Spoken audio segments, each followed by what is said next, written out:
It was just a normal day on December 7, 1941 in the United States. World War II was raging on like it had been since 1939. All was fine until the Japanese bombed Pearl Harbor on this day.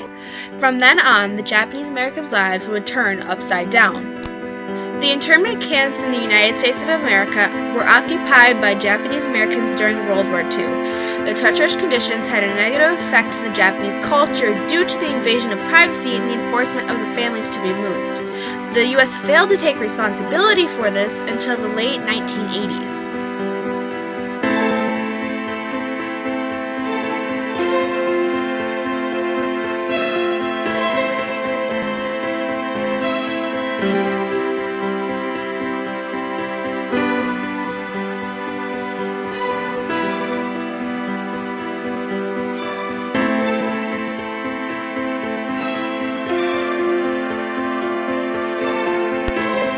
After the bombing of Pearl Harbor, many people were weary and suspicious of the Japanese Americans for the possibility that they could be associating with the Japanese.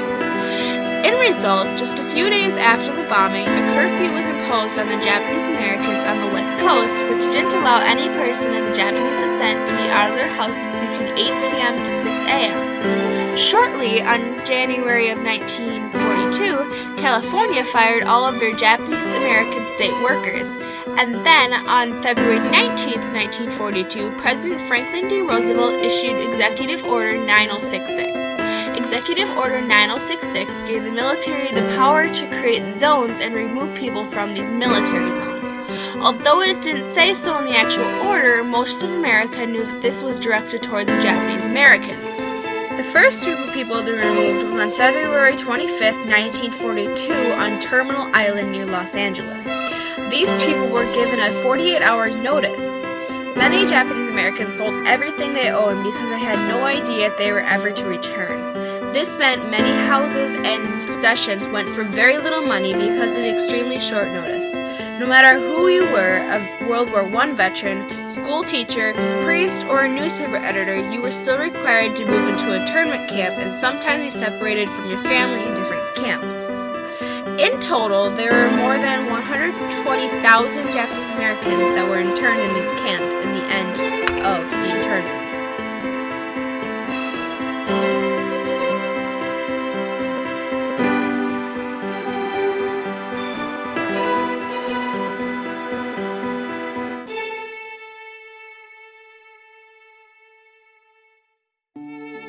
With that many people, you have to imagine that the conditions would not be good at all. Though the internees tried to go on with their normal lives the best they could, the locations of the camps could not have been located in worse places. There were 10 internment camps in total.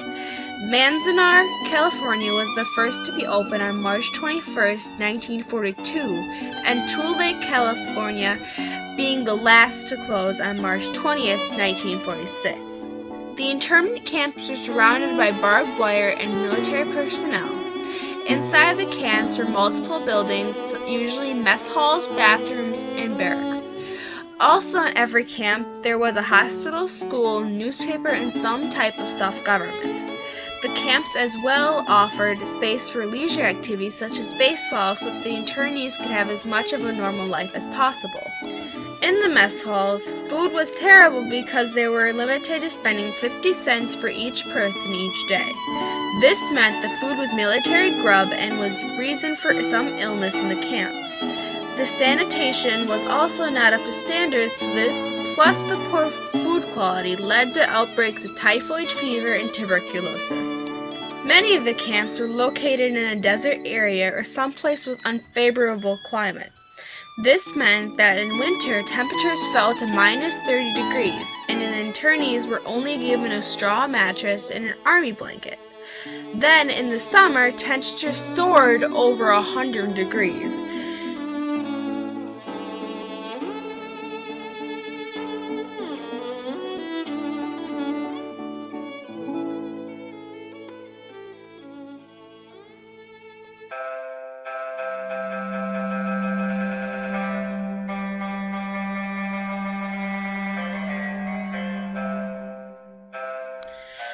Afterwards, President Kennedy pushed through an immigration bill that would increase the number of immigrants to the U.S.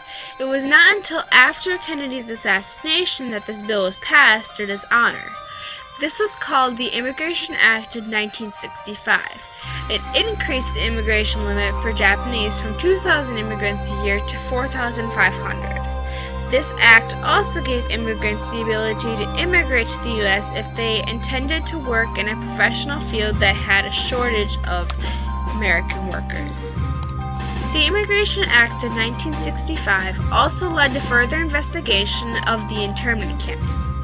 Once the investigation was over, the Evacuation Claims Act was put in place. This act continued in favor of the Japanese by giving the internees 10 cents for every dollar of property value that was lost. Though it was meant to help the Japanese, it was hard to find documentation of the property lost because of the chaos when they were removed, so only a few benefited from the Evacuation Claims Act. Many years later, the U.S. government finally apologized to the internees with Proclamation 4417. This was declared by President Ford on February 19, 1976, to mark the anniversary of the Executive Order 9066 being declared. This, as said by President Ford, quote, "Now, therefore, I, Gerald R. Ford, President of the United States of America, do hereby proclaim that all authority conferred by Executive Order 9066 terminated upon the issuance of Proclamation 2714, end quote, ended any existing power of the Executive Order 9066. Then again, in 1988, the government apologized to the internees and promised $20,000 to any living internee. The government also started an education fund to help preserve the history and teach the lessons that resulted from the internment camps, so this can never happen again.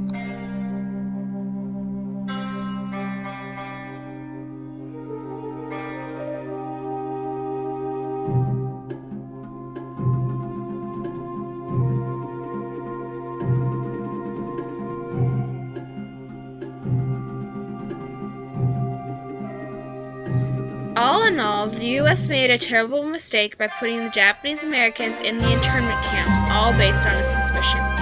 This will forever be a part of our history, and we can only hope that future generations will learn about this tragedy and do everything in their power to ensure that this will never reoccur with another soldier.